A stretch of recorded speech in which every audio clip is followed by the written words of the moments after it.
Muchas gracias. Es un placer estar con vosotros. Hace tiempo una maestra le preguntó a una niña, ¿sabes leer? Y la niña dijo, leer no sabe. Dice, ¿y escribir? Dice, escribir sí.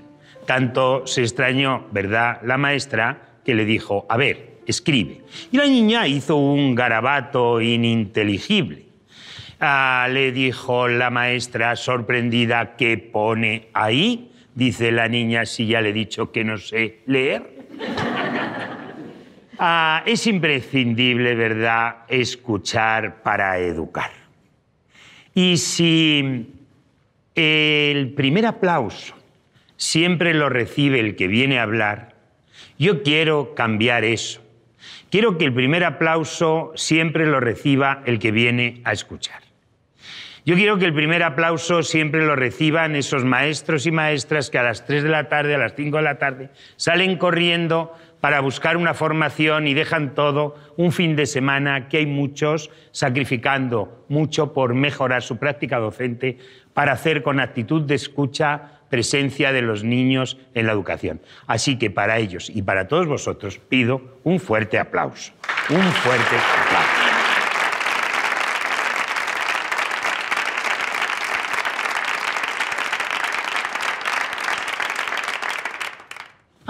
Me llamo José Antonio Fernández Bravo.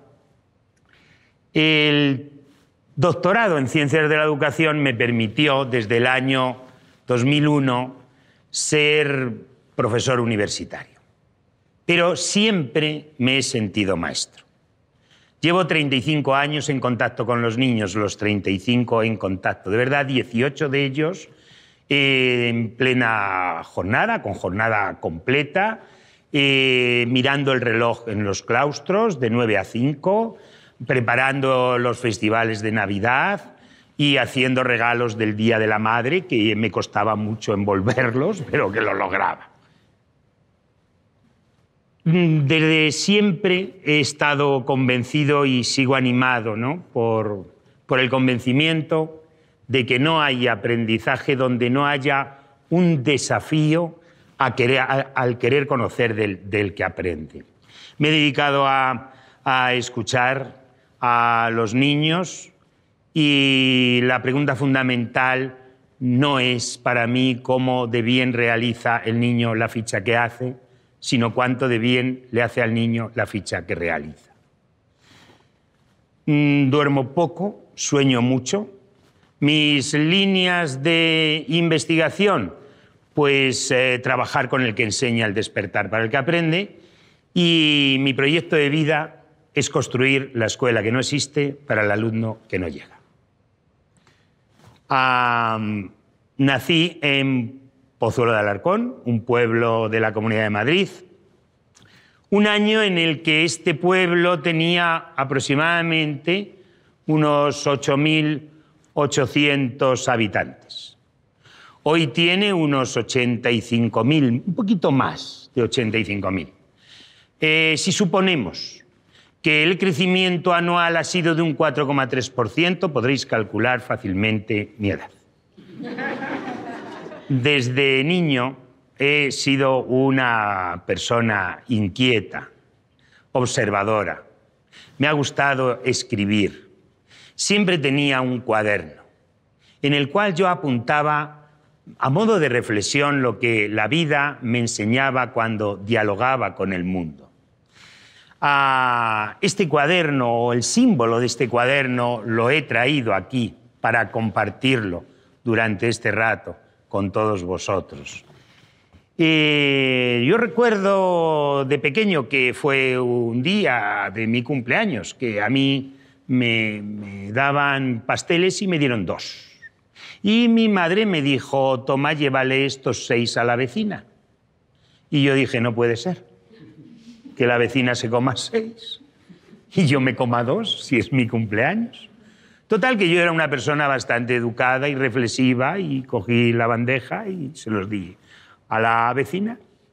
Al día siguiente ya le dijo la vecina a mi madre, gracias por los 2 pasteles que me trajiste. Claro. Todavía, ¿verdad?, no se entiende. no se entiende el mirar del niño. Digamos que los maestros dedicamos parte de nuestra vida a hacer coincidir nuestra mirada con su mirada infantil.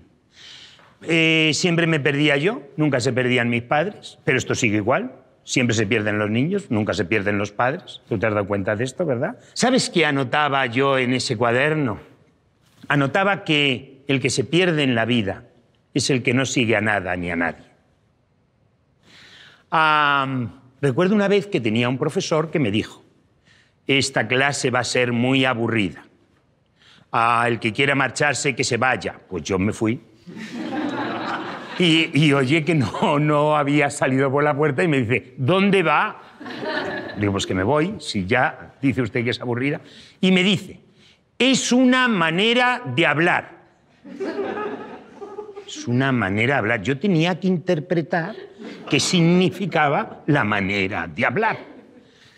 Pero yo apunté en este cuaderno, ¿verdad?, que cuando yo fuera maestro, yo buscaría una manera de hablar que me entendiera que era el que dirijo el mensaje. Fuimos creciendo, llegó el momento de hacer magisterio y lo hice sin ninguna duda y como primera opción y totalmente convencido. Aun a pesar de algunas discrepancias con familiares muy cercanos, porque ellos me decían que el expediente académico que tenía me permitía hacer lo que yo quisiera. Y entonces me decían: ¿no te das cuenta que puedes hacer lo que quieras? Y yo le decía: quiero hacer magisterio. O sea, ¿cuál es el problema? ¿Qué apunté? ¿Qué anoté en este cuaderno? Yo anoté: las decisiones que tomes en tu vida tienes que tomarlas con mucha claridad y para ti, porque con quien vas a estar toda tu vida es contigo. Es contigo con quien vas a vivir toda tu vida. Y estas reflexiones pues nos han ido acompañando. Son lecciones, ¿verdad?, que te ayudan a caminar, que te ayudan a avanzar y a veces a reflexionar sobre otras futuras decisiones. De tal manera que te das cuenta que durante un tiempo tú crees en una idea, que la tomas como verdad y luchas por ella. Pasan los años y te das cuenta que esa idea no era tan perfecta, que esa idea no era tan correcta, y cambias de idea. Pasan los años y te das cuenta que aquella segunda verdad que por verdad tenía no es tanta verdad. Así que anotas en este cuaderno que evolucionar significa simplemente cambiar de equivocación. Y así fuimos evolucionando, cambiando de equivocación. Terminé magisterio y me tocó hacer el servicio militar. Yo ya iba de maestro y entonces me pusieron en un departamento que se llamaba Extensión Cultural, que teníamos la misión de ayudar a obtener el graduado escolar de las personas que no lo habían podido obtener. Pero había una persona que ni siquiera podía estar en esas clases, porque esa persona no sabía leer ni sabía escribir. Así que esa persona venía a escondidas y me decía: maestro, léeme las cartas. Y yo le leía las cartas de su novia. Hasta que un día, leyendo las cartas, quise generar un motivo por el cual despertar alguna que otra curiosidad, de tal manera que le engañaba según leía y yo le decía: dice que esto no va a poder seguir así. Dice: ¿eso, maestro? ¿Dice eso, maestro? Digo: claro. Dice: ¿y de verdad? ¿Y qué más dice? Digo: mira, ¿no te das cuenta que si no aprendes a leer te van a engañar? Tú tienes que ver cómo podemos hacer para que no dependas de que otro te diga a ti lo que para ti ponen. Y esto es grande. Recién terminado magisterio, no entendía de métodos silábicos, no entendía de globales, no entendía de nada.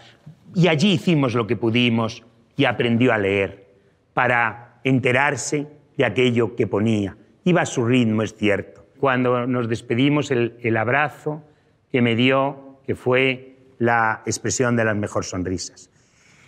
Él me dijo, gracias, maestro. Fue el primero que me hizo ser maestro.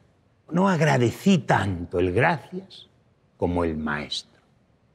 Yo creo que esa palabra la oí por primera vez y la sentí desde aquel abrazo y desde aquel agradecimiento.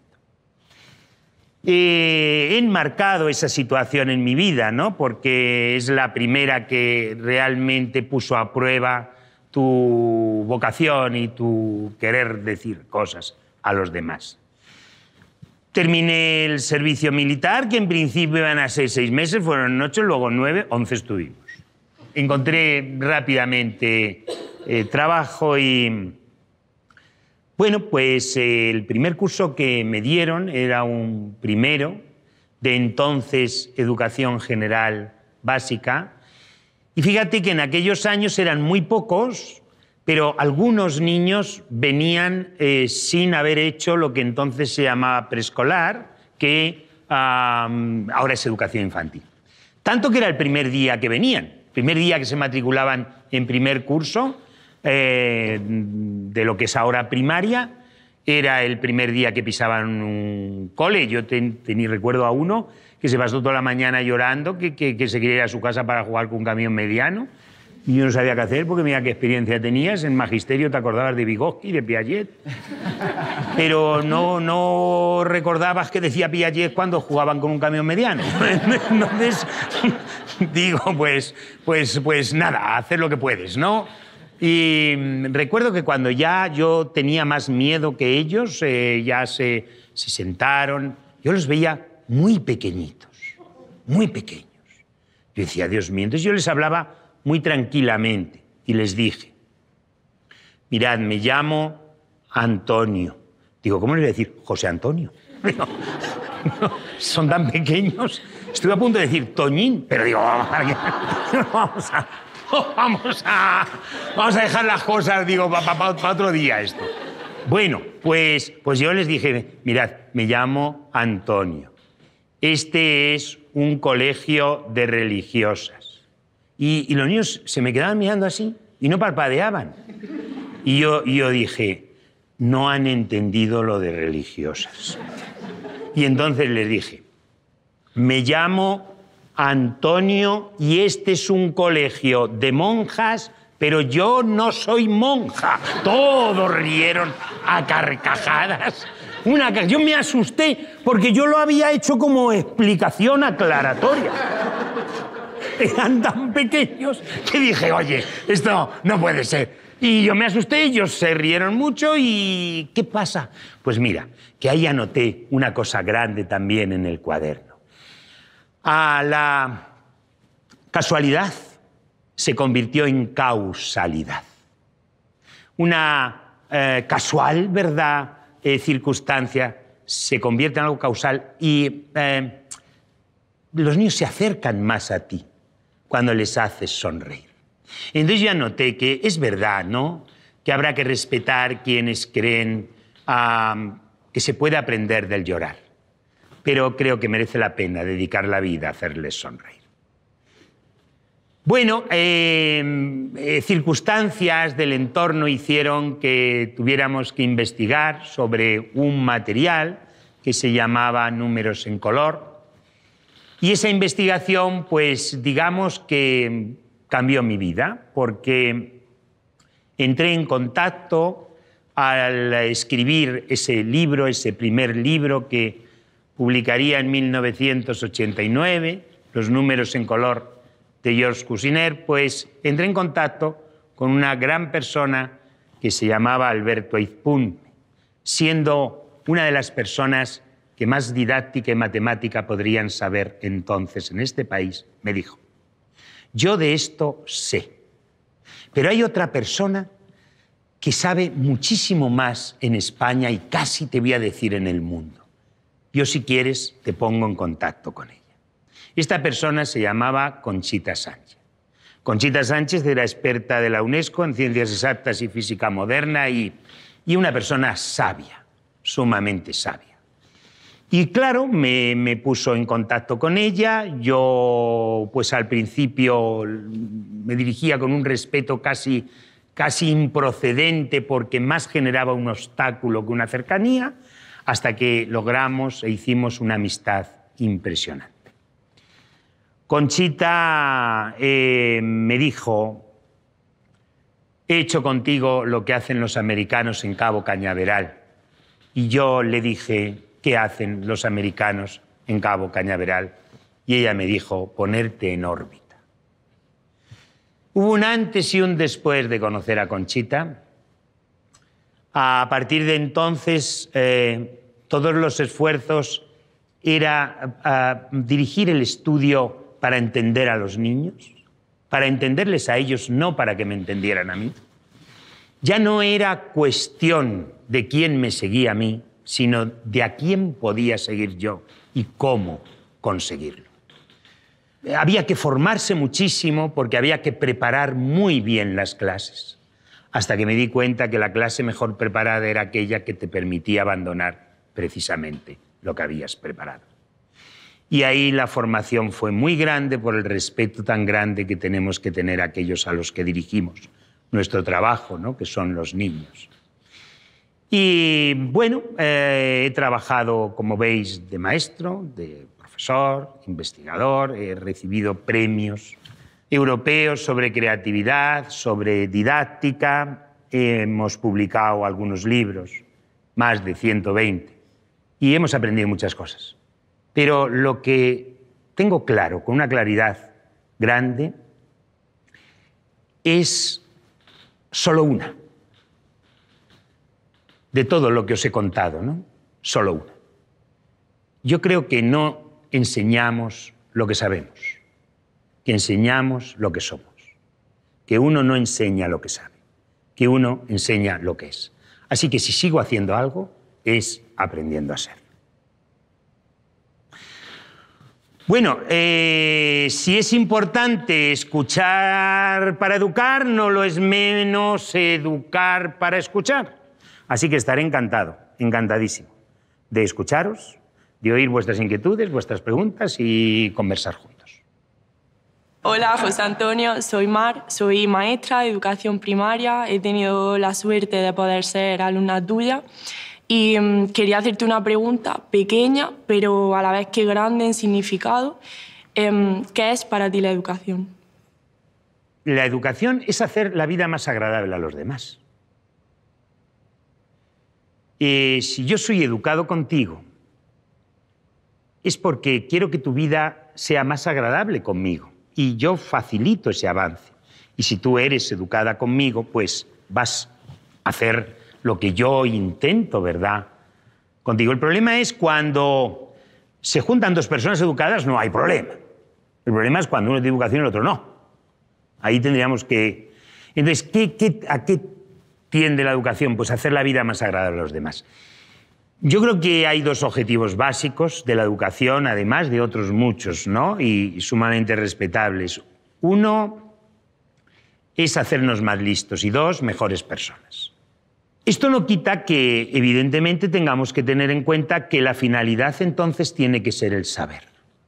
Cuando se habla de saber, se intuye conceptos, ¿no?, el conceptualismo. Yo puedo hablar de un saber trabajar y necesito, por supuesto, del dominio de esos conceptos. Pero también hablo de un saber convivir, de un saber estar, de un saber sentir. Son los sentimientos que generamos en los niños los que deciden la actividad que le enamora.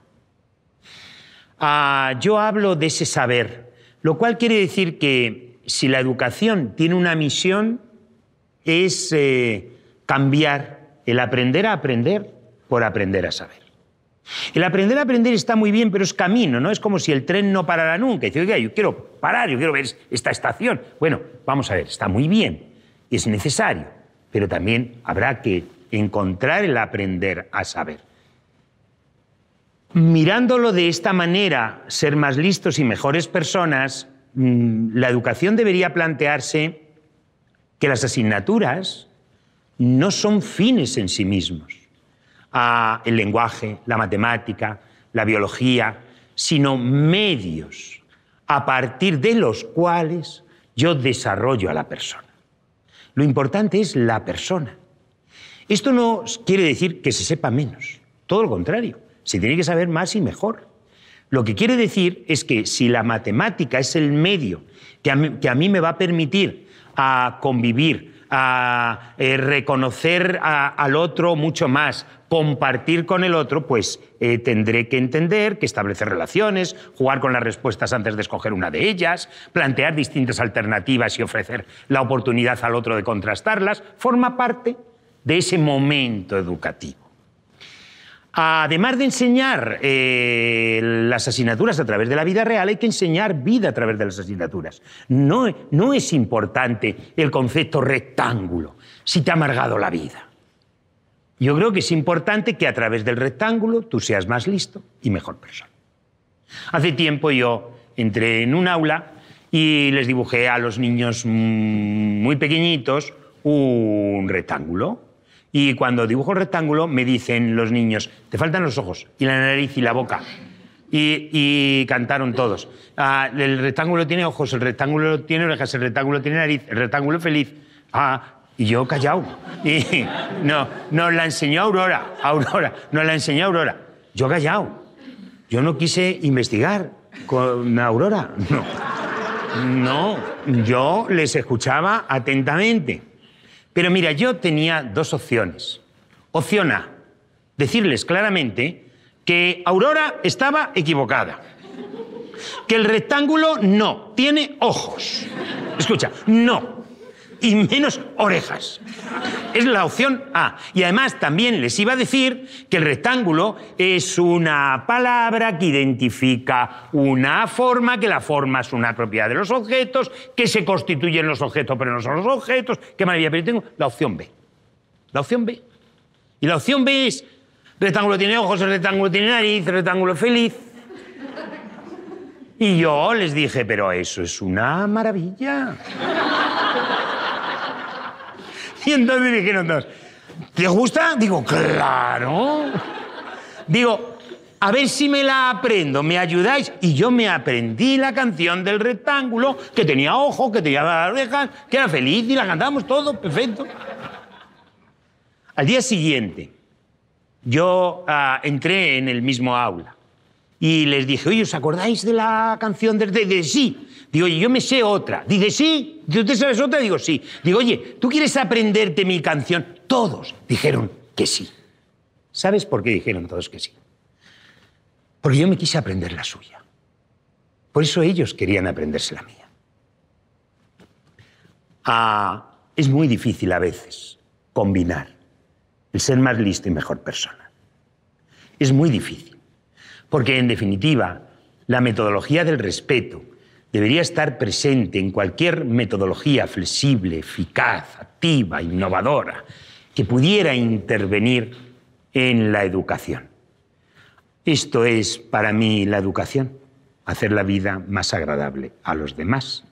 Y espero que te la haya hecho a ti un poco más.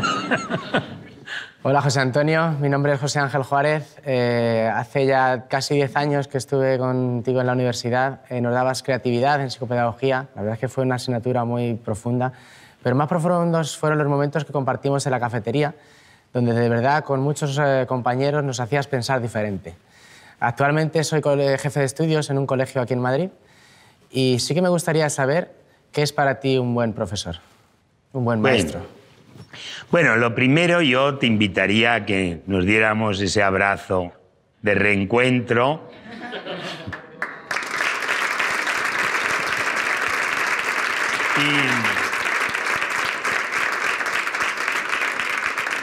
Y que te quedaras aquí conmigo,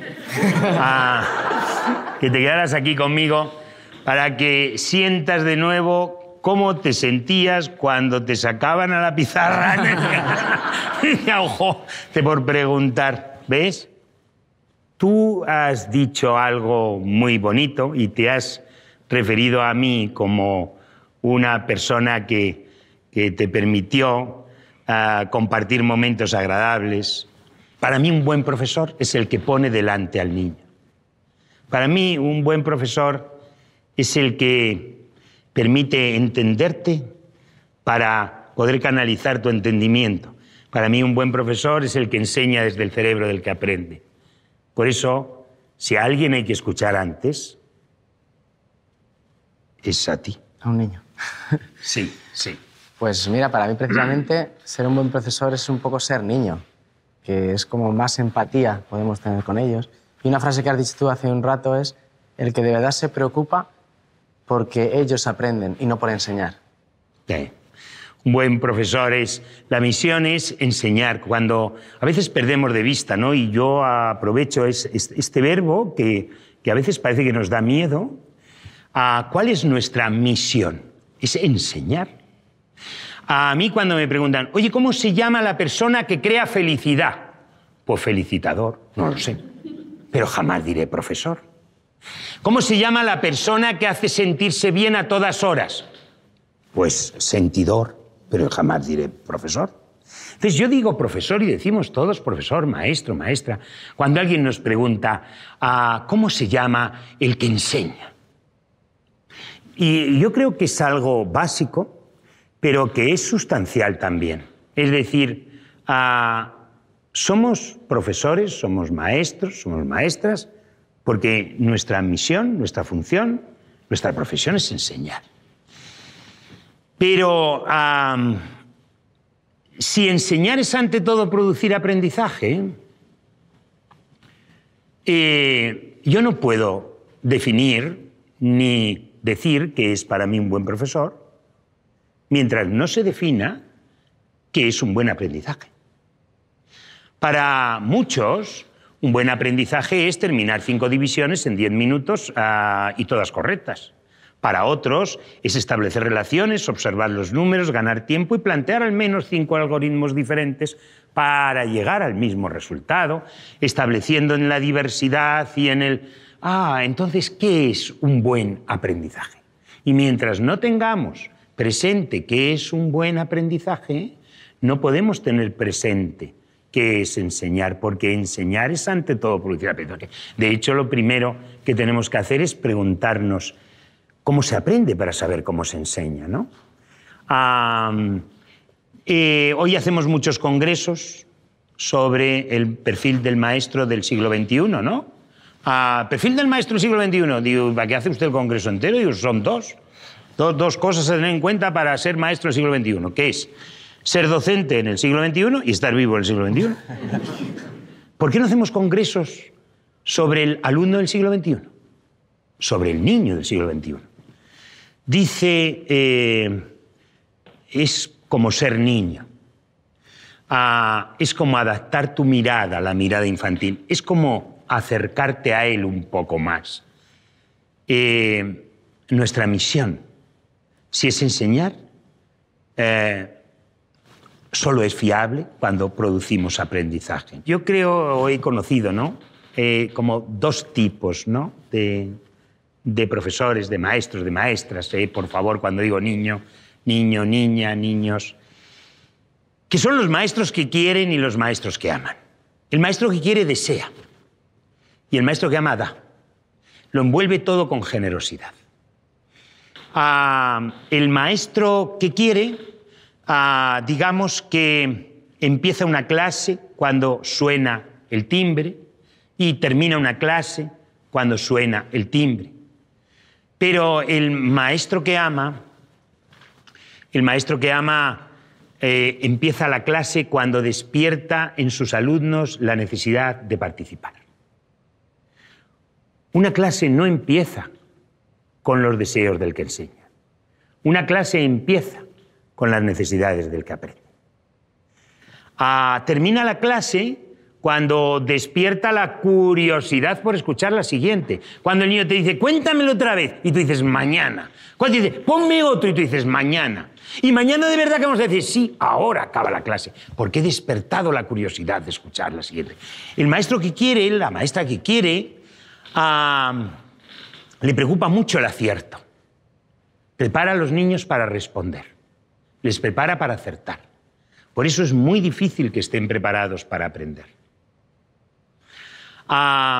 El maestro que ama ve que en la equivocación hay un proceso de aprendizaje y que hay que partir del error y que lo grande es que no saben y que la escuela tiene sentido porque se va a pasar del no saber al saber, del saber al saber más.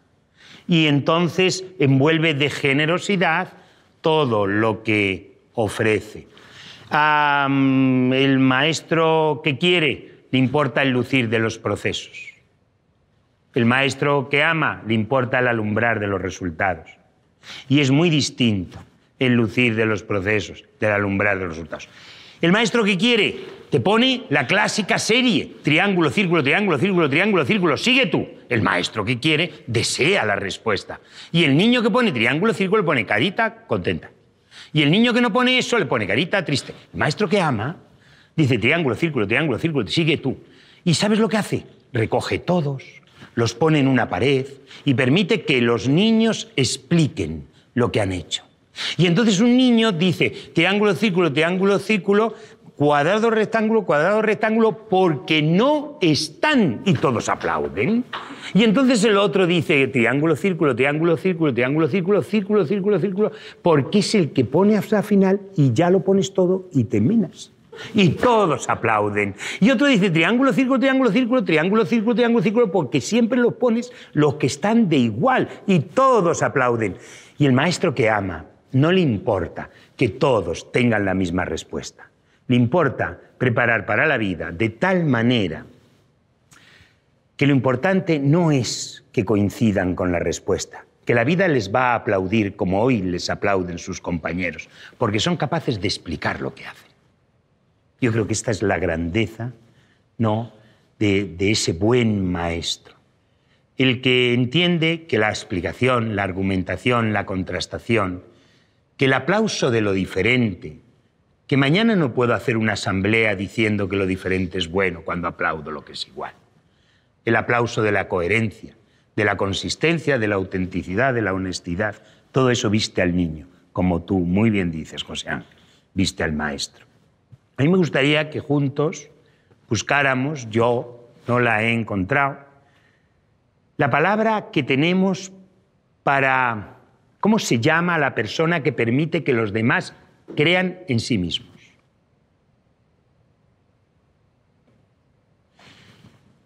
¿Cómo se llama a la persona que permite que los demás crean en sí mismos? Quizás buen profesor, no lo sé. Pero no hay una palabra. Y yo creo que deberíamos conquistarla. O al menos yo, ¿verdad?, no la conozco. Todo conocimiento está esperando de nuevas formas más firmes, precisas y rigurosas, en definitiva más sencillas. Un buen profesor es, para mí, y partiendo de ti, de esa gran idea, ¿no?, de partir del niño, de ofrecerte a aquel, es aquel que ama lo que hace, amando a aquel al que dirige lo que hace, que permite que sus alumnos crean en sí mismos y que busca para el aprendizaje caminos más bellos y sencillos. Un aplauso a José Ángel.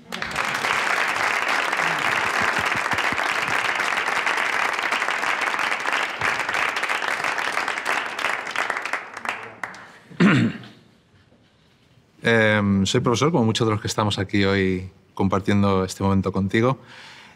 Y comparto contigo esa inquietud y esa idea de que el profesor tiene que ser generoso y que en buena medida lo que recibe a cambio le ayuda a ser todavía más generoso.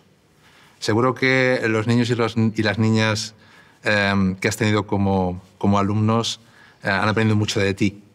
Pero ¿y tú qué has aprendido de ellos? Bueno, yo lo que he aprendido de ellos es a ser maestro. Fueron los niños los que me enseñaron a enseñar. Yo recuerdo que le pregunté una vez a un niño, si tienes 3 caramelos, ¿te puedes comer 5?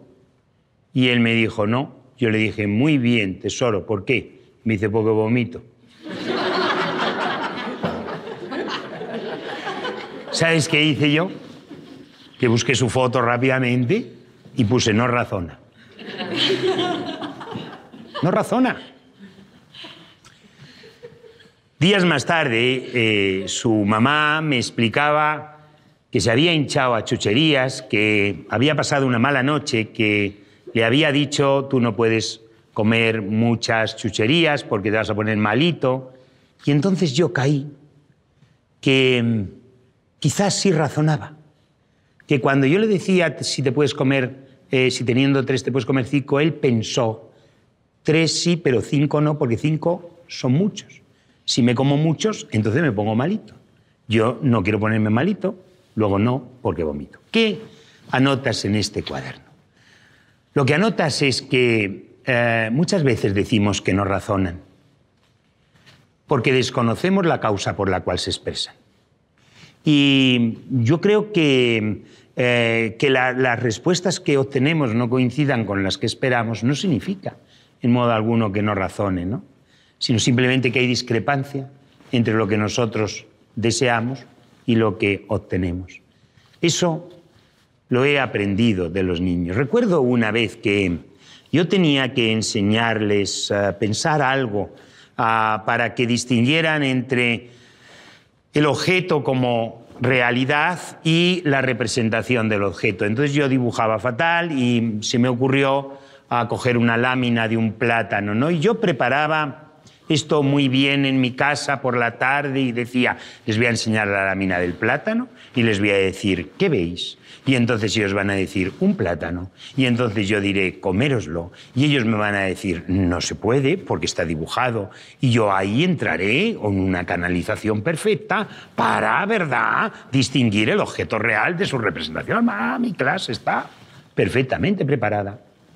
Así que cuando llegué al día siguiente, a las 9 de la mañana, yo iba encantado, contentísimo.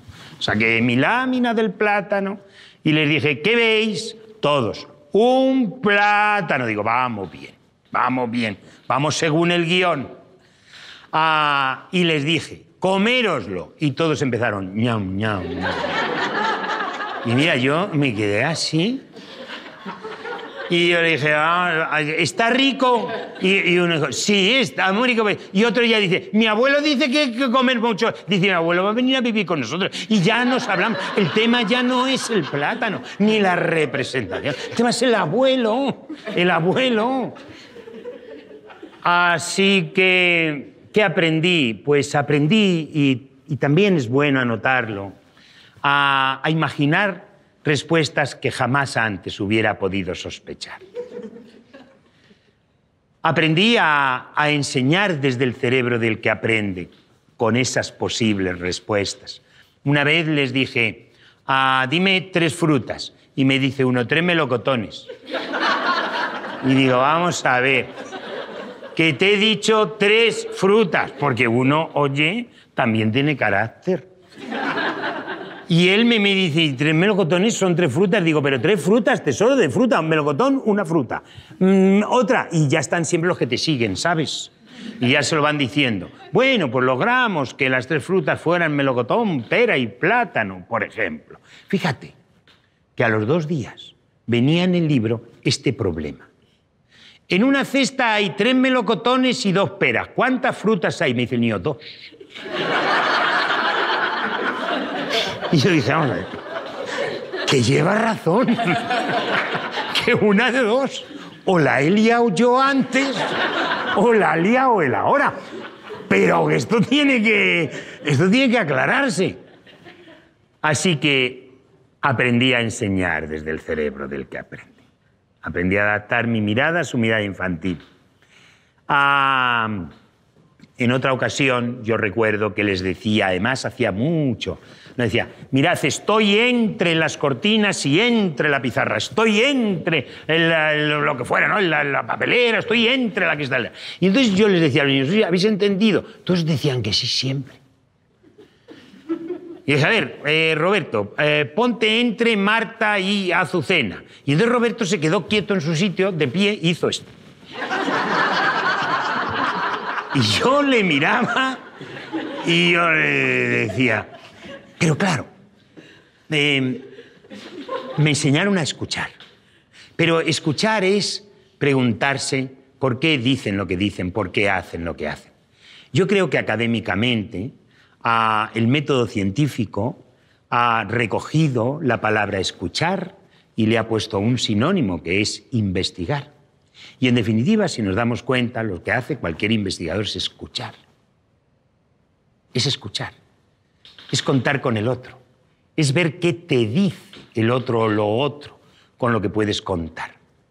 Yo creo que también tenemos que escuchar, ¿no? En educación y cada vez más. Así que yo pensé, claro, él hace esto, porque a mí me ve hacer esto entre. Así que yo, como entras en bucle porque tienes que terminar el tema, es que lo tienes que terminar, es que no hay otra, es que es martes y el miércoles empiezas otro, ¿sabes?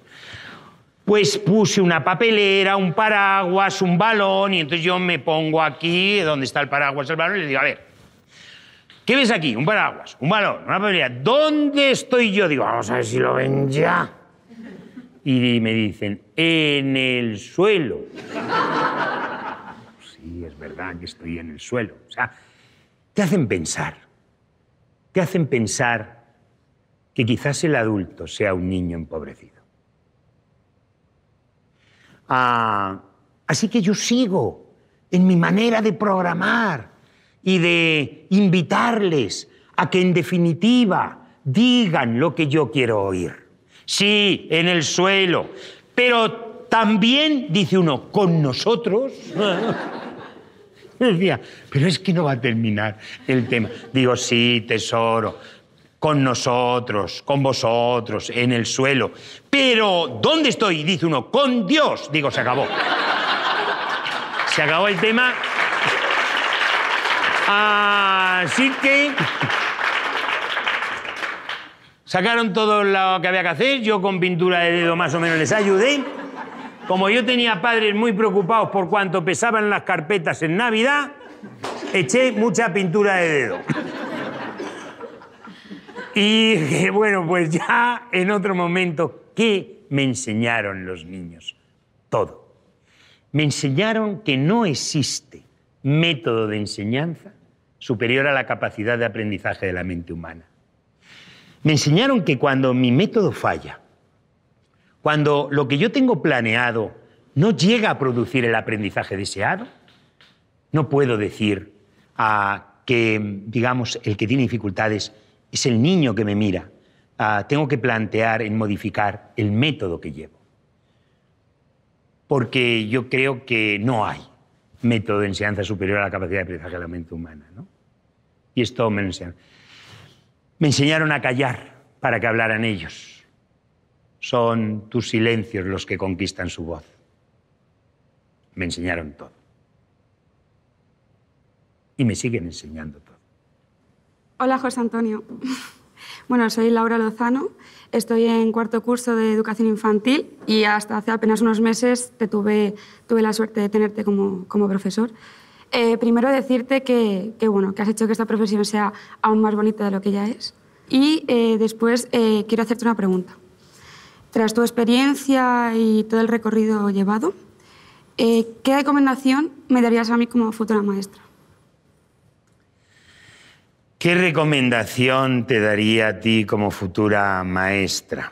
Bueno, en primer lugar, yo también estuve encantado de tenerte como alumna, ¿no? Y te recuerdo perfectamente, tanto y tan encantado, que lo que voy a hacer, si me lo permite tu compañero que tenemos aquí, solo te voy a pedir que me dejes el sitio. Gracias. Bueno, Laura, ¿qué consejos te podría dar? Bueno, en primer lugar, que estamos juntos. Y yo me he querido sentar aquí junto a ti porque uno de los consejos es que tenemos que enseñar más a pensar juntos, más que a escribir separados, ¿no? Yo creo que es un consejo que podríamos tener en cuenta. Dentro de poco vas a gozar de un título que te va a permitir, ¿verdad? Bueno, pues desarrollar y construir y conquistar tu profesión docente, que se empezará a hacer con ese título, ¿verdad? Ese título nos dice que hemos estudiado, pero no lo que somos. Yo te diría que dominaras tu materia, que estudiarais mucho, que la palabra estudiar, que el verbo estudiar, hay que incorporarlo, que no nos debe dar vergüenza decir que enseñamos, decir que estudiamos, para dominar nuestra materia. Y para escuchar al niño, ¿no? Yo creo que son dos expresiones que me gusta decir porque resumen mucho, pero al tiempo son también muy costosas, porque nunca dejas de dominar tu materia, con lo cual nunca vas a dejar de sentirte maestra.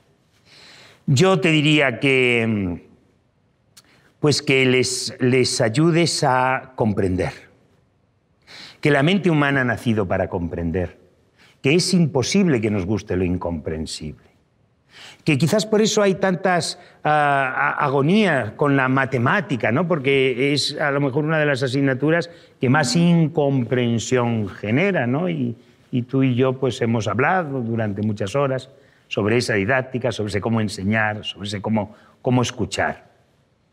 Yo te diría que aprendieran a saber hacer lo que saben decir, que en definitiva aprendan lo que son las cosas, no solo su nombre, que busquemos esa autenticidad también en los conocimientos, que también la tienen, ¿no?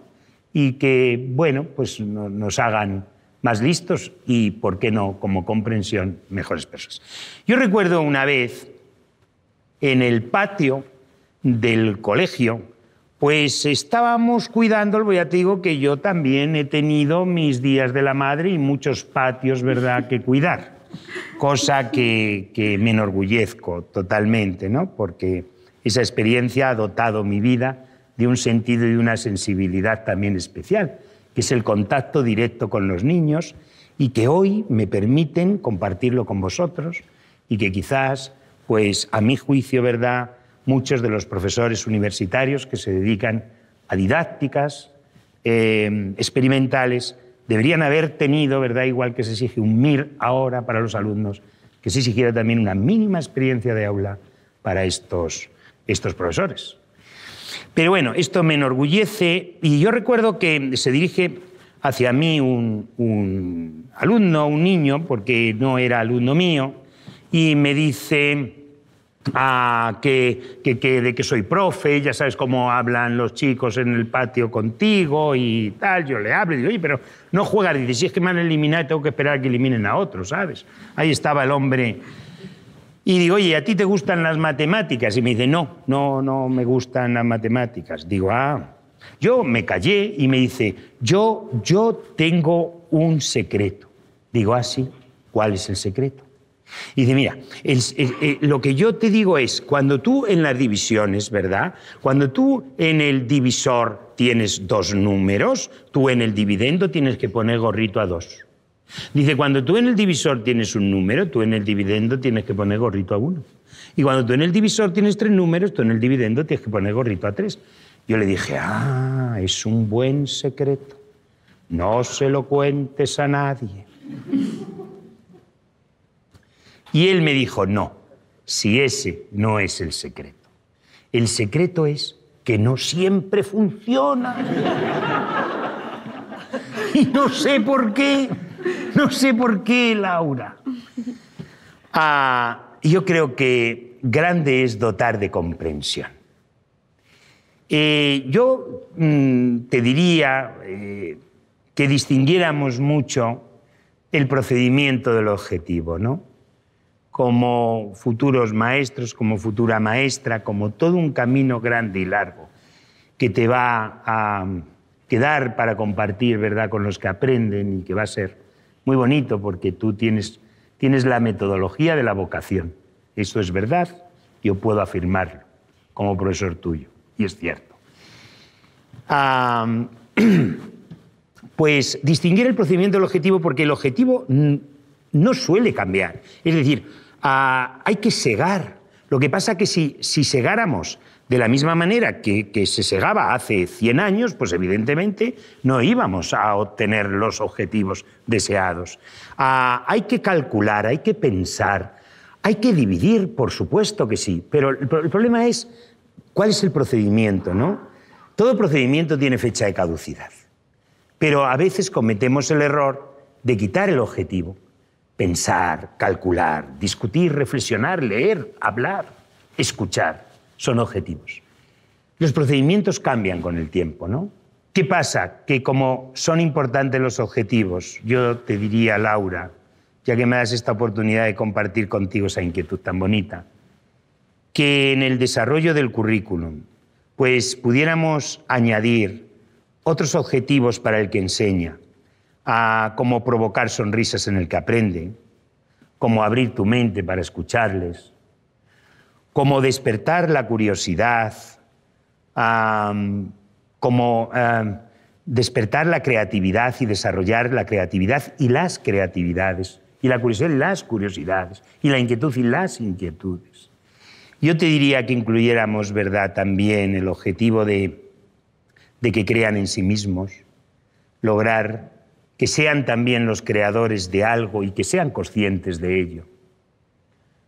Yo te diría que incluyéramos el objetivo de permitir que participen con el mundo y que dialoguen con el universo, utilizando la claridad, el empeño, el trabajo y el amor. Después de todo lo que ya has hablado, decirte que es verdad que siempre es el mismo objetivo, no el mismo procedimiento, pero sí que son las mismas personas las que te hacen ver que realmente vale la pena luchar por ser un buen maestro. Gracias.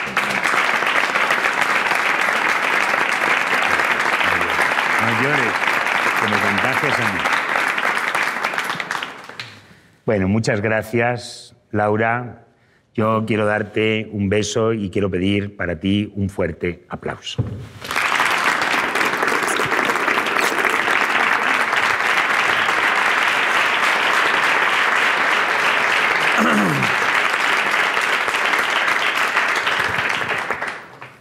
Hola, José Antonio. Me llamo Teresa. Soy madre de 3 niños. Tengo una hija que se llama Ana y la han enseñado a hacer los problemas matemáticos ayudándose de los dedos. Y ahora le dicen que ya no debe utilizarlos para hacer los cálculos. La verdad es que yo, que hago operaciones en mi trabajo, me ayudo de los dedos para hacer las operaciones. Y me gustaría saber qué opinión tienes tú como profesor de matemáticas. Contar, lo que es contar, digamos que es establecer una correspondencia, ¿no?, entre el sonido de los números naturales 1, 2, 3 y los elementos. Quiere decir que, por definición, cuando los niños utilizan los dedos para contar, están haciendo algo correcto, porque es imposible establecer una correspondencia entre elementos sin los elementos. ¿Qué ocurre? Que de repente alguien oye que no es bueno contar durante mucho tiempo. Y la única manera que tenemos es que un día, a las 10 de la mañana, un miércoles, tú ves al niño así, ¿verdad? Y tú le dices, ¿qué haces? Y el niño dice, si no me lo chupo. Dice, no, ¿qué haces? Con dedos. Y él se queda así, parado, porque nunca nadie le dijo, hasta ese día, que no podía. ¿Qué hace? Pues es imposible, no se le ha enseñado una técnica distinta a contar. O sea, humanamente y inteligentemente, lo que hace es que se los esconde. Y cuando va haciendo así, ¿sabes? Tú le ves, pero sin dedos. Entonces tú lo permites. Y la lección que le estamos dando es, puedes hacer lo que quieras, siempre y cuando yo no te vea, aunque eso no sea correcto. Contar sin dedos es como decir, salta sin levantar los pies del suelo. Entonces esta, digamos, es el primer abordaje, ¿no?, que debemos entender. El segundo, ¿es correcto que se utilicen los dedos o la técnica de conteo mucho tiempo? Bueno, pues aunque es verdad que los 10 dedos que tenemos en la mano fue el origen, ¿verdad?, de nuestro, dicen, sistema de numeración, si el origen fueron los dedos, la evolución es el sin dedos. Significa que hay que poner a disposición del alumno pues, mecanismos para establecer relaciones, para entender propiedades y relaciones, para comprender lo que es una equivalencia, una composición, una descomposición, ¿no?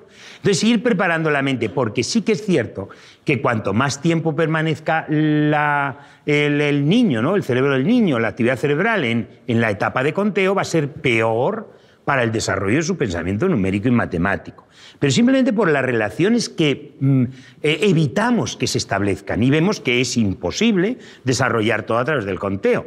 Entonces empiezan a multiplicar, empiezan a dividir ya números bastante serios, 5, 6, 7 cifras, y es imposible mantener eso con el conteo. Yo te diría que es imposible contar sin dedos, así que es lógico lo que tú haces, es lógico lo que hace tu hija, pero también te diría que hay propiedades y relaciones muy respetadas por la matemática que conviene cuanto antes hacer también uso de ellas. Hay una anécdota de un matemático árabe que se llamaba Al-Khwarizmi, al cual debemos las palabras de algoritmo y álgebra y guarismo. Contaba, le preguntaron una vez cuánto vale una persona. Y entonces él dijo, una persona, si tiene ética, vale 1. Dice, si además tiene propiedades, se le añade un 0, vale 10. Si además tiene familia, se le añade otro 0, vale 100. Si además su familia tiene propiedades, se le añade otro 0, 1000. Y así fue justificando 10.000, 100.000, 1.000.000. Pero dijo, pero si pierde la ética, se queda en nada. Hay que enseñar a contar para establecer relaciones donde sea un medio que me permita a mí desarrollo integral de la persona. Los números mejoran nuestra vida, no la empeoran. Hola, José Antonio. Me llamo Víctor. Nos conocemos desde hace ya muchos años y siempre quería hacerte una pregunta. Si un tren sale de Madrid a las 9:30 y otro de Barcelona a las 10:30 y los dos son a 120 km/h, ¿cuándo se cruzarán? Fuera de bromas, la pregunta es, ¿qué le dirías a estos chicos que se enfrentan a este tipo de problemas a lo largo de su vida en la escuela con cierto temor y con cierto pánico? Lo primero es identificar qué es un problema, ¿no? ¿Qué es un problema? Cuando hablamos de problemas, de matemáticas, resolución de problemas.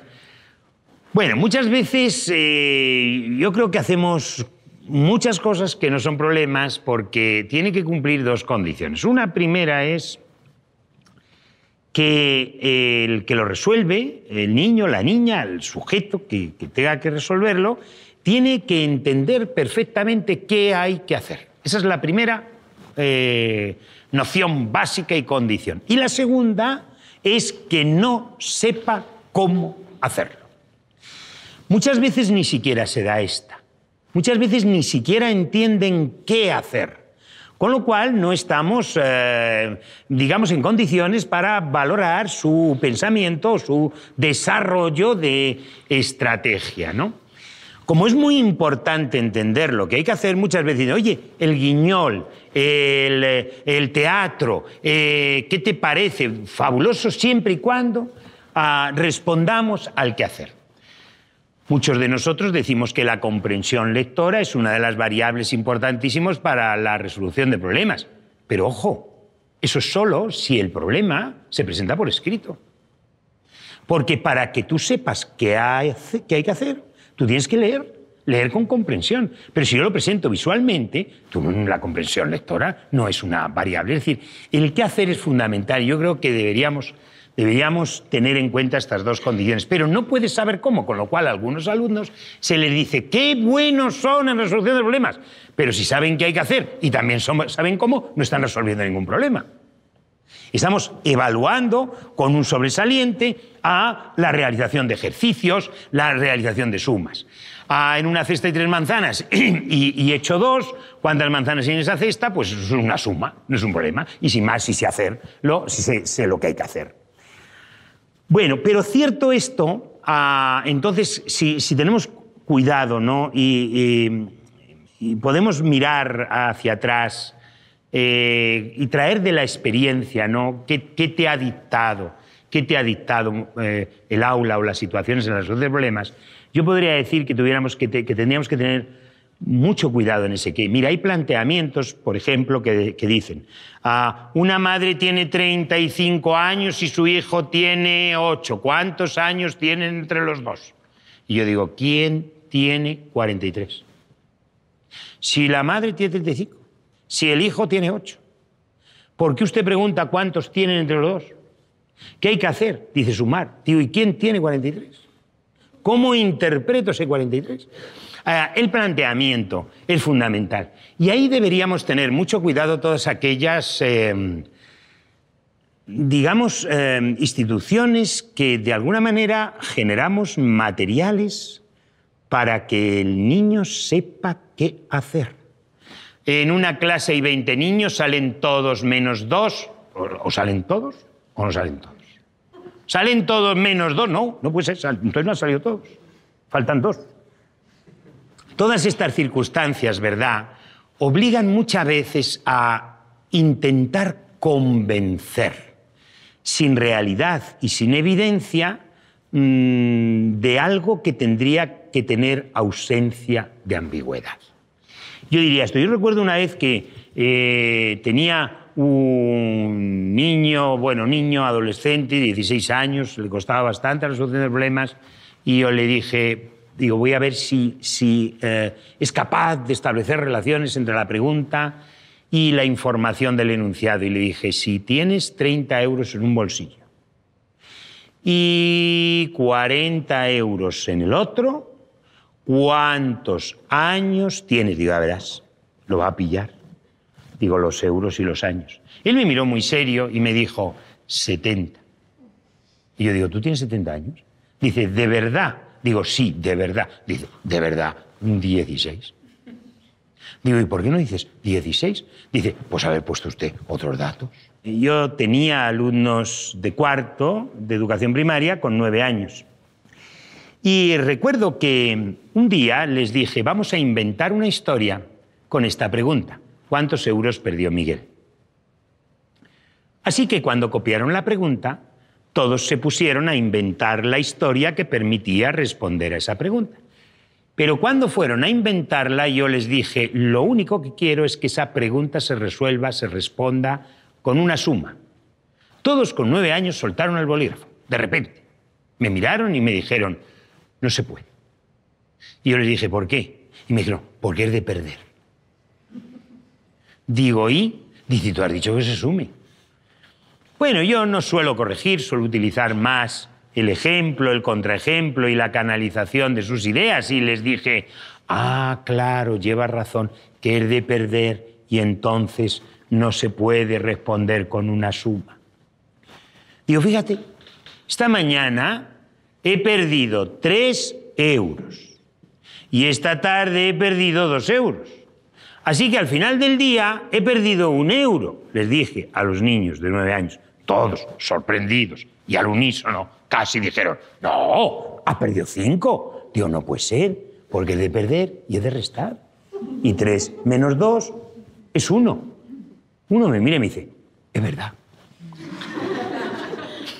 El silencio es absoluto. Pero hay uno que de repente dice, pero a ver, si tú ya por la mañana has perdido 3, ¿cómo vas a perder 1 en total? Y dice otro, y por la tarde 2. Digo, ya, pero ¿cómo es de restar? Bueno, ahí se armó una bastante seria, una discusión bonita, un debate, rojos algunos con la camisa por fuera, y uno que ya a la media hora no podía más, todo rojo, y dice, yo ya sé lo que hay que hacer. Mira, un silencio enorme, porque todos estaban deseando que alguien supiera lo que hay que hacer. Y entonces él me dijo, dice, mira, si a ti te preguntan cuántos euros has perdido, tú tienes que decir 5, dilo. Me hizo decirlo porque estaba obsesionado que no pudiera continuar con su idea. Y yo dije, 5. Dice, vale, pues ya. Dice, pero si lo escribes en el cuaderno de matemáticas, tienes que poner 3 menos 2 igual a 1.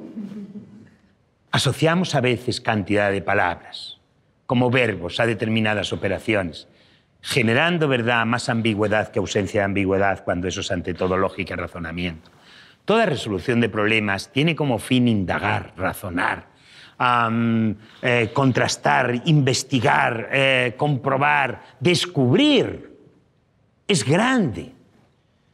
Pero fíjate, deberíamos ir del problema al cálculo. Deberíamos ir del saber dividir a hacer divisiones. Deberíamos ir del saber sumar a hacer sumas. Deberíamos ir de lo que se descubre, ¿verdad?, a lo que queda por descubrir. Y una vez que supiéramos resolver, entonces que nos enseñaran a calcular lo que ya sabemos resolver. La primera fase para resolver un problema dicen que es comprender el problema. Yo discrepo, porque creo que la primera fase para resolver un problema, mirando, ¿verdad?, la experiencia que el niño me ha dado, es querer resolverlo. Y que los maestros deberíamos, las maestras, profesores, profesoras, trabajar muchísimo en hacernos esta pregunta cuando viene un problema. No qué voy a hacer para que él lo comprenda, sino qué voy a hacer para que él quiera resolverlo. Hola, José Antonio. Soy Ana García, Hola. Soy orientadora en un cole. Y una de las cosas que más admiro de los niños y niñas es esa curiosidad, la capacidad innata que tienen por descubrir. Quería preguntarte, tanto como padres como profes, ¿cómo podemos ayudar a estos niños y seguir creando esa curiosidad que tienen para que no desaparezca? Vamos a ver, son dos palabras muy bonitas, ¿no?, que se deben incorporar, que es curiosidad y descubrir. Ahí has dicho dos cosas importantes, curiosidad y descubrir. Bueno, yo creo que deberíamos desarrollar la observación, que deberíamos desarrollar la imaginación y que deberíamos desarrollar la comprobación, la argumentación, de tal manera que no todo puede ser fantasía, ¿no? Yo creo que el desarrollo de la fantasía, de la imaginación es grande, cuando también incorporamos a su lado un filtro que me puede permitir no valorar con qué me quedo, qué me sirve y qué no me sirve. Pero sobre todo el desarrollo de la observación. Yo recuerdo una vez que le decía a los niños, ¿qué ves? Vamos a jugar. ¿Cómo te llamas? ¿Cómo te llamas? Sí. ¿Qué ves? ¿Qué ves? Un cuaderno doblado. Sí. Lucía, venga, por favor, dime, ¿qué ves? Un cuaderno que lo tienes doblado. Un cuaderno marrón que lo tienes doblado. Un cuaderno marrón que lo tengo doblado. Con la mano... Lo cual quiere decir que lo que ves es... Sí. Es... no sé. O sea, ¿pero qué ves? Pues un señor que tiene Un cuaderno. señor, Lucía, un señor. Bueno, vamos a analizar esto. Vamos a pedir yo pido un aplauso para Lucía. Y vamos a analizarlo, ¿no? Y ahí respondería a tu pregunta del desarrollo de la observación. ¿Qué debemos hacer, no? Lo importante es, y por eso he pedido un aplauso para ella, es que parece ser que yo he logrado que me diga lo que yo quiero que vea. Cuando nosotros decimos desarrollar la observación, en modo alguno es eso. En modo alguno es intentar que te digan lo que tú quieres que vean, sino respetar en todo momento lo que ven. Yo creo que la pregunta más importante es ¿qué ves? Respetarlo y poder canalizarlo hacia la búsqueda del conocimiento, ¿no? Sin embargo, yo he intimidado a Lucía, la he intimidado, porque la primera vez que Lucía ha hablado ha dicho un cuaderno doblado. Pero yo la intimido, como muchas veces, ¿verdad?, cuando nos miran y nos hacen de nuevo la pregunta, y yo le he dicho, Lucía, ¿qué ves? Entonces Lucía piensa, yo le he dicho un cuaderno doblado. No parece tan mayor, con problemas de oído. Si me lo vuelve a preguntar otra vez, es porque la respuesta que le he dado no le convence. Todo eso está aprendiendo el niño. ¿Sabes qué es importante? Que nos preguntemos qué aprenden ellos, que jamás yo sospecharía que pensaba enseñar. ¿Qué de lo que yo enseño aprenden? Es algo que nosotros podemos programar, pero también nos tenemos que preguntar qué están aprendiendo de nosotros, que jamás nosotros sospecharíamos que habríamos enseñado, ¿no? Y lo que yo le he enseñado a ella es, cuando le he vuelto a preguntar, ¿qué ves? Pues ella ha repetido, un cuaderno doblado, y añade, y marrón, como diciendo, a ver si acierto rápidamente con lo que quiero oír. Bien, ¿qué aprende Lucía? A partir de ahora, lo que Lucía aprende es, cuando me pregunten lo que veo, no debo decir lo que veo, tengo que adivinar lo que él quiere que vea. En este momento, la observación ha quedado totalmente anulada. A desarrollar la observación es respetar lo que él ve, aunque tú no lo veas. Y si no, no le preguntes qué ves. Pregúntale, a ver quién adivina lo que veo yo.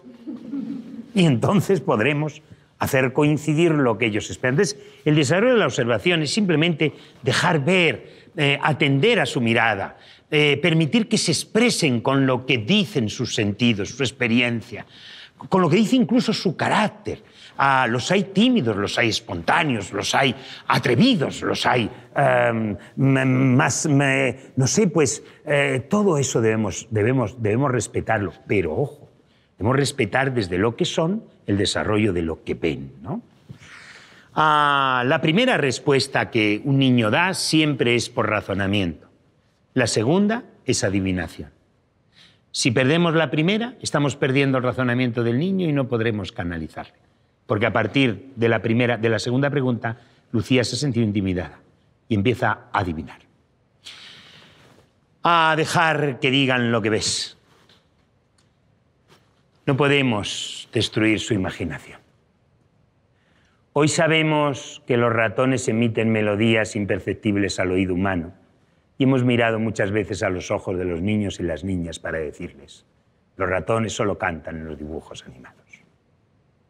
Hoy sabemos que por el sonido de las células podemos saber si están correctas, incorrectas, si tienen alguna, dificultad que pudiéramos nosotros. Ese sonido es el que lo dice, pero hoy decimos, no, solo hablan.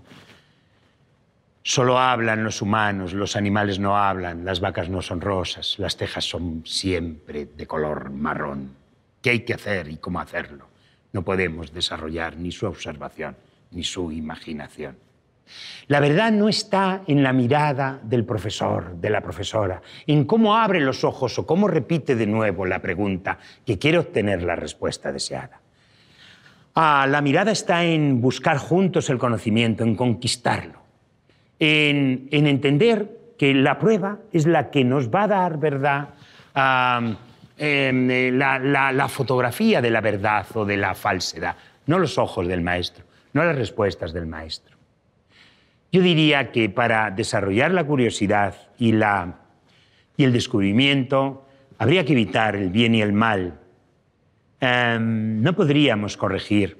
Deberíamos canalizar las respuestas mediante ejemplos y contraejemplos, con la formulación de preguntas, cambiar la afirmación y la información por la interrogación y la duda, a plantear retos y desafíos que nos obliguen a decir tú prueba. José Antonio, un placer estar aquí contigo. Mi nombre es Rubén Iduriaga. Tengo la suerte de haber compartido muchos momentos contigo y me quedo con una frase tuya, muy tuya, ¿no? Y además que intento llevar a cabo en todo lo que hago. Es el sé feliz. Lo intento, y además que creo que funciona. No sé si compartirás conmigo la idea de que es fácil enseñar a los niños que aprenden de manera sencilla y, bueno, sin problemas, ¿no? Pero qué difícil es enfrentarnos a la enseñanza cuando tenemos niños con dificultades o incluso con altas capacidades, ¿no? ¿Qué piensas sobre este tema, ¿no? El tema de la adaptación de nuestro profesorado a esa circunstancia? Lo grande que tiene un maestro es que no elige a quién enseña, ¿no? Y yo creo que este es un profesional, el que no elige a quién, sino el que acepta lo que tiene. Y cierto es que efectivamente, bueno, pues parece ser que existen de altas y bajas capacidades. Bueno, yo lo primero que quiero es que identifiquemos con criterios claros qué son bajas capacidades, ¿no? Porque a veces el creer que no llegan o que les cuesta porque no me siguen es de bajas capacidades. Yo me he visto a muchos niños, yo les decía, si en una cesta hay, yo qué sé, 3 peras y en otra cesta hay 4 peras, ¿dónde hay más peras? Y me decían, en el árbol.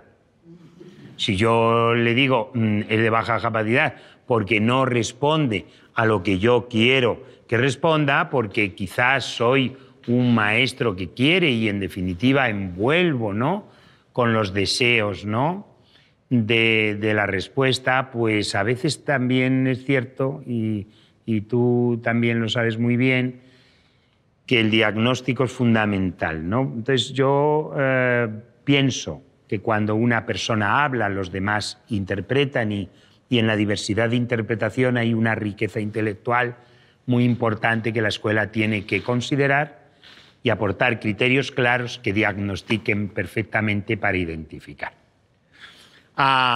Escuchar es preguntarse por qué hacen lo que hacen, por qué dicen lo que dicen. Esa es una mirada, ¿no? La otra mirada es que es cierto, por supuesto, que existen dificultades de aprendizaje, no podemos negarlas. Y existe una palabra que decimos discapacidades, ¿no? Bajas capacidades o discapacidades. Yo creo que habría que cambiar la palabra discapacidades por capacidades desconocidas. Yo creo que hay que trabajar mucho profesionalmente por conocerlas, que hay muchas personas entregadas a esas capacidades desconocidas para encontrar respuestas y conocerlas mucho mejor. Y que entonces esas madres, esos padres, esos maestros y esas maestras que trabajan con esas capacidades desconocidas pudieran compartir con todos el mismo lema.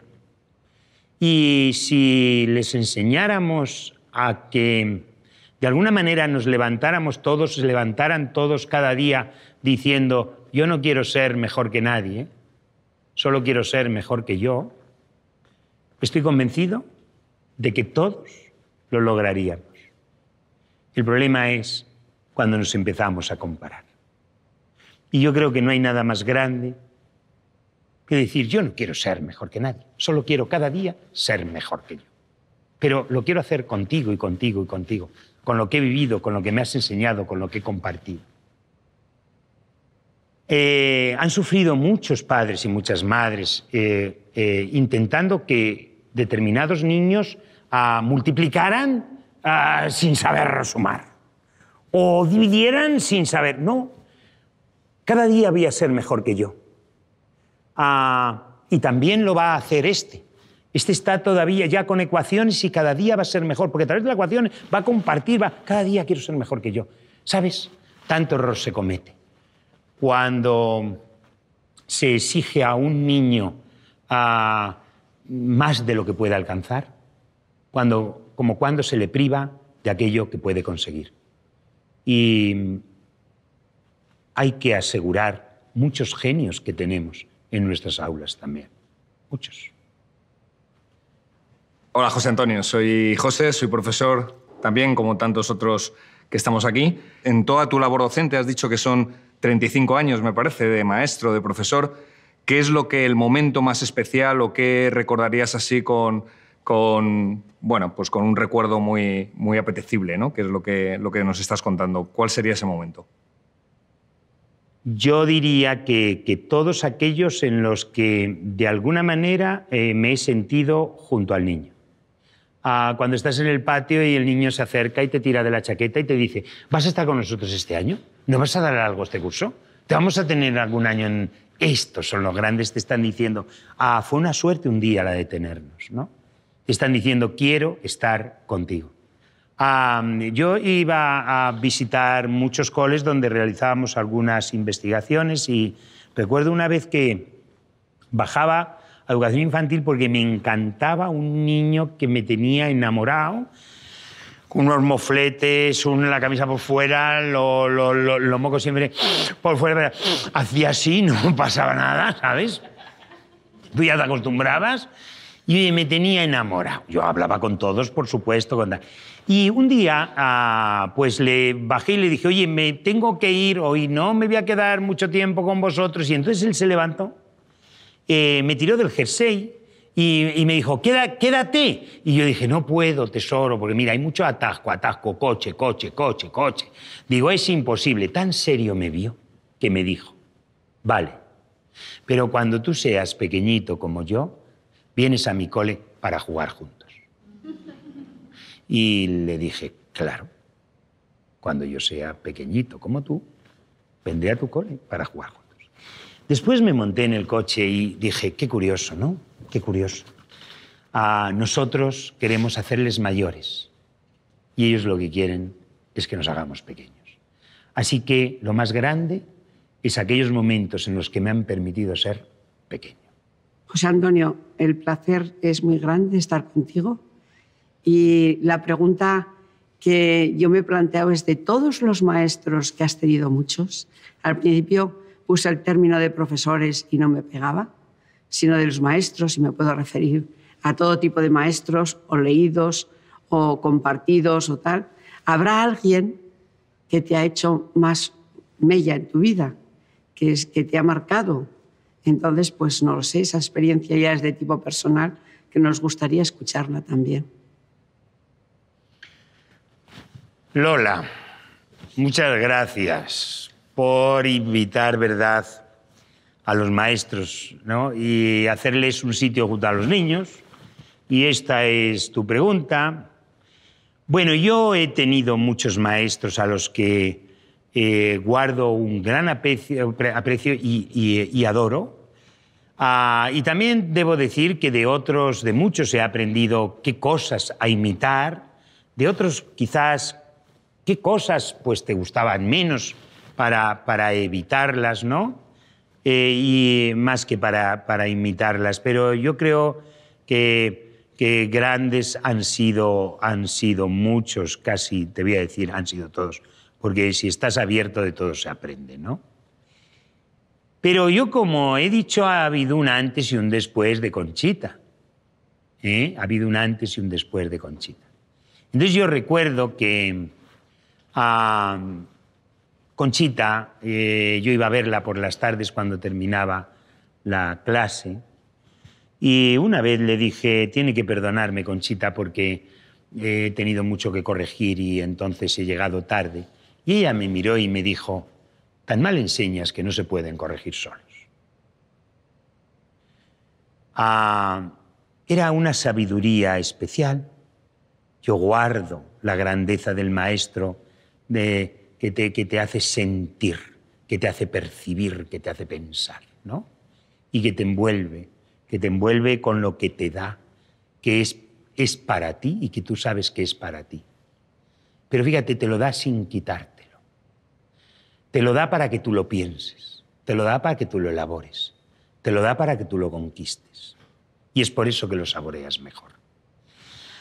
Yo recuerdo una vez que ella me decía que tenían que verlo todos los niños. Entonces yo he visto tal, he visto esto, he visto... Y dice, ¿lo han visto todos? Y yo decía, hombre, todos, no, hay dos que me han faltado. Y tienen que verlo todos. Digo, ¿y cómo hago yo si faltan dos?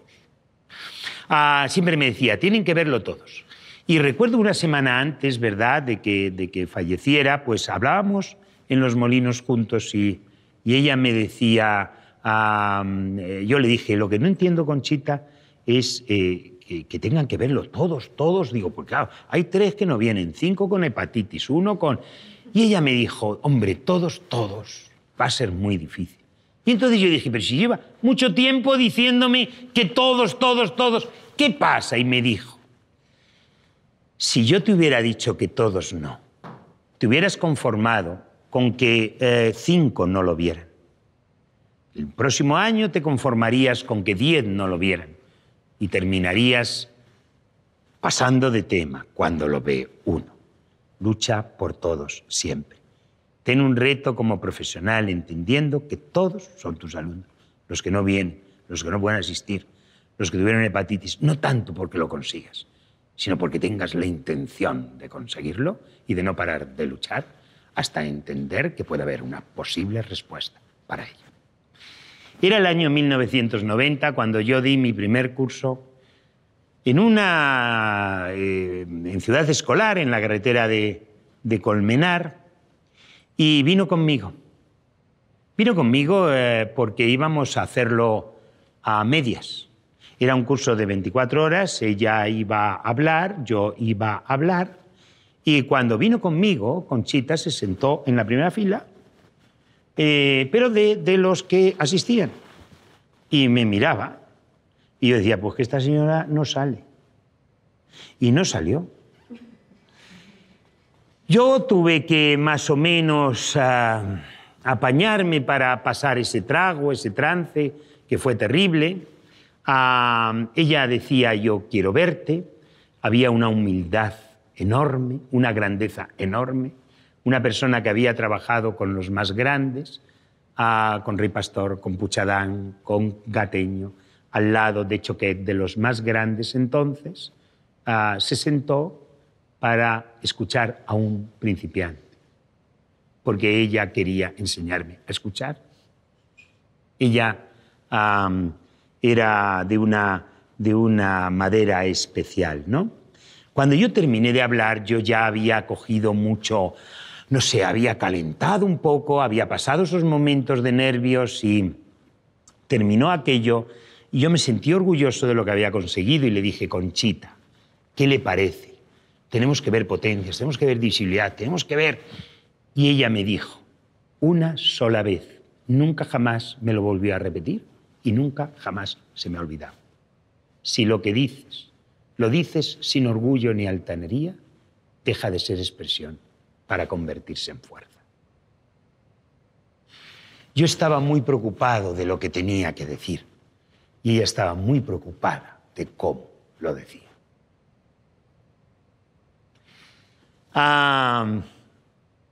Estos fueron un antes y un después, ¿no? con Conchita. Recuerdo una vez que yo le dije, ¿qué Conchita, qué tiene para las simetrías? ¿Qué tiene para las simetrías que me toca? Y ella me decía, ¿quieres café? Y decía, sí, sí. De lo de las simetrías digo que ¿lo quieres de Colombia o de San Salvador? ¿Lo tengo en San Salvador? Digo, San Salvador, pues da igual, de San Salvador. Digo yo de la simetría porque tengo que ver... Dice, el de San Salvador es más fuerte. Bueno, yo ya me di cuenta que no quería decirme nada de las simetrías.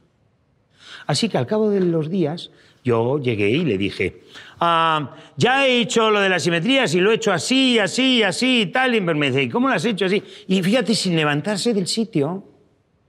Ella alzó la mano y cogió una carpeta que tenía preparada de un estante.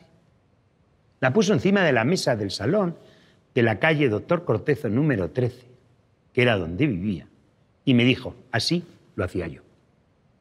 Y yo le dije, hombre, Conchita, ¿y cómo no me lo ha dicho? Y me dice, no, ahora estamos en igualdad de condiciones. Tú me dices cómo lo has hecho tú y yo te digo cómo lo he hecho yo. Si yo te hubiera dicho cómo lo he hecho yo, tú nunca habrías descubierto cómo lo harías tú.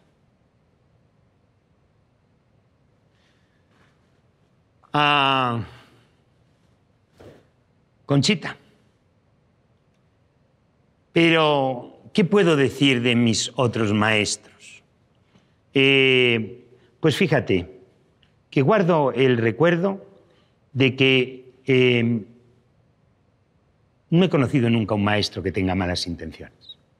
Del mismo modo que no he conocido un niño que tenga malas intenciones.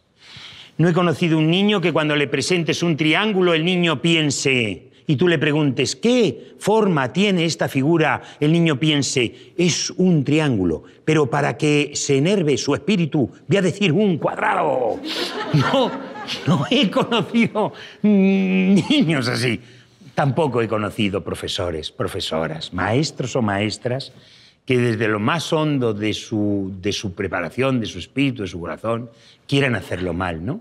No he conocido a personas que se presenten ante un alumno, ante un grupo de alumnos, diciendo, yo sé enseñar mejor. Yo sé hacerlo mucho mejor. Tengo preparadas muchas cosas que no os voy a dar, para que no lo entendáis, para que no lo comprendáis, para que tal, lo voy a hacer de esta manera jamás. Yo creo que hay que empezar por valorar esa intención y agradecer siempre a nuestros maestros desde lo que aprendimos, lo que nos enseñaron a todos. Hola, José Antonio, soy María Ángeles Díaz. Como ya sabrás, hay muchas prácticas en educación que buscan la felicidad del alumno, pero sin embargo se olvidan de la transmisión de conocimientos. ¿Qué piensas tú de todo esto? ¿Qué dota de felicidad? ¿Encontrar la respuesta sin esfuerzo alguno? Pues hay esfuerzos necesarios y esfuerzos innecesarios. La escuela debe trabajar muchísimo por evitar los esfuerzos innecesarios. Pero es imprescindible un esfuerzo necesario. Si es el esfuerzo necesario el de abrir la boca para que yo pueda comer, aquel que no abra la boca no va a comer. Entonces, tenemos que ir compartiendo eso con sentido y con sensibilidad, educando para escuchar y con mucho sentido común, mucha entrega al que aprende. Felicidad es comprender. Felicidad es cuando miras al niño a los ojos y ves que lo ha visto y él te mira diciendo lo he visto. Felicidad es darse cuenta que hay dos clases de mirada infantil, la que lo ve y no puede hablar y el que no lo ve, ¿sí? Felicidad no tiene. La felicidad no se programa con el abrazo. La felicidad se programa cuando se le motiva y se le invita a participar, a que pueda hablar, a que quiera expresar lo que quiere decir, a que no hay ninguna imposición, obstáculo para que eso suceda. A veces generamos obstáculos, pero ponemos el obstáculo a que el obstáculo se supere. Es el metaobstáculo.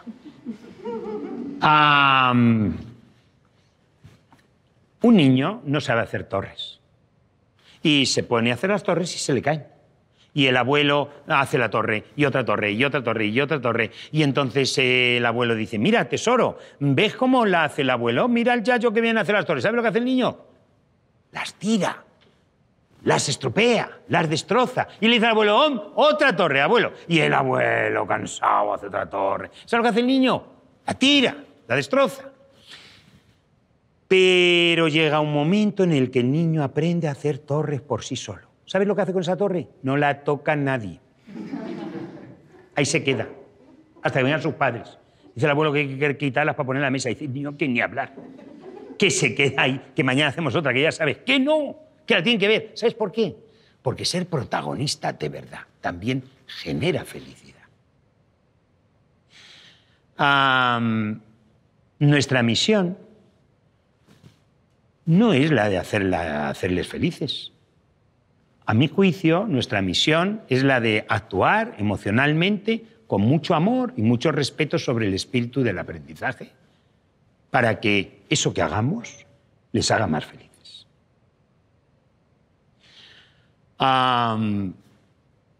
Hace tiempo yo les decía, 13 más 27, y decía uno, 18, y yo le decía, ¿no te das cuenta que no puede ser 18 porque ya tienes 27? Oye, yo me aprendí de memoria eso. Y yo creí que les hacía más felices que yo se lo dijera, ¿sabes?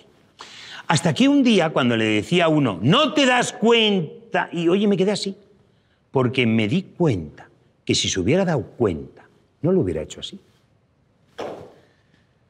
Hay que entender que felicidad no provoca en el otro lo que a mí me provoca. Que felicidad es un camino a recorrer, es algo que hay que conquistar y que es fundamental hacerlo juntos, ¿no? Y brindar la posibilidad de ello. ¿Por qué no se transmiten conocimientos? No, yo creo que la adquisición de conocimientos y el aprender, el querer saber, el aplicar correctamente lo que se sabe, ya dota de una felicidad implícita. ¿Por qué vamos a prescindir de felicidad porque adquirimos bien los conocimientos? Yo creo todo lo contrario. Yo creo que aprender Cuando aprendes, cuando comprendes y cuando entiendes, te sientes muy feliz. Cuando no te sientes feliz es cuando tienes que memorizar algo que nunca jamás entendiste, que nunca jamás comprendiste y que no sabes por qué, porque no parte ni de tus inquietudes ni de tus intereses. Porque en definitiva no lo han hecho de ti para ti o no han dotado de sentido aquello que se está haciendo. Recuerdo una vez había que hacer el cero, había que trabajar el tema del cero, ¿verdad? Y entonces la profesora, yo estaba realizando una observación, era muy joven y estaba allí mirando y la profesora pintó un cero muy grande en el suelo, un cero muy grande, y los niños cantaban el cero redondo, redondo es el cero, lo quiero con esmero, como mola el cero, pues los niños cantaban el cero, lo quiero. Luego hicieron de plastilina, pues tosco de plastilina, sin mezclar. Yo me asusté porque no sé por qué no se podía mezclar la plastilina. Luego ya me enteré de que se estropeaba y los niños quitaban las pintitas naranjas, dejaban el cero verde, luego lo pintaban, luego lo punzaban toda la tarde con el cero perfecto, el cero perfecto. Bueno, pues los niños se querían llevar su cero de plastilina, ¿por qué no se van a llevar? Oye, son felices. Su felicidad, no, porque mañana vamos a trabajar con el cero. Tienes que dejar, y todos lo dejaron al lado de su foto donde colgaban su babi, allí se quedó el cero, lo arropaban con el babi, adiós cero, pero ellos felices. Salían a las 4:30, te quiero, decía su madre, gracias, dice, no es a ti, es a cero. Bueno, a las 9 de la mañana la profesora quiso avanzar en el conocimiento, les miró a los niños y les dijo, mirad, os voy a contar un secreto de mayores. Esto al día siguiente. El cero no existe. Todos los niños miraron a su cero. Todos miraron a su cero. Yo desperté, les miré a ellos, vi como si una ola de sensatez entrara, ¿verdad?, en ellos. Y yo dije, ¿cómo es posible que no exista si está ahí el cero? Por eso todos miraron a su cero. Había uno de noviembre, porque los hay de noviembre y de enero, de noviembre, que la mirada va sospechando. Porque él miraba el suyo y le veía. Y él decía, ella lo ha perdido, me lo quiere quitar o algo, porque no es posible que el cero no exista. Porque el mío sí existe, el mío está. Otro lloraba, era de enero. Porque a lo mejor pensaría, hombre, pues si ayer lo trabajamos, ayer existía, ayer lo dejamos ahí y hoy ya no existe, pues ha fallecido durante la noche. Es algo que solo los de enero lo pueden entender, ¿verdad? ¿Qué les hace feliz? ¿La plastilina? ¿Para qué? ¿Para decir del cero algo que nunca es ni ha sido? ¿O les hace feliz la comprensión? La disposición a poder generar ideas juntos, a entablar conversaciones con diálogo interior, a poder compartirlas para decir tu prueba.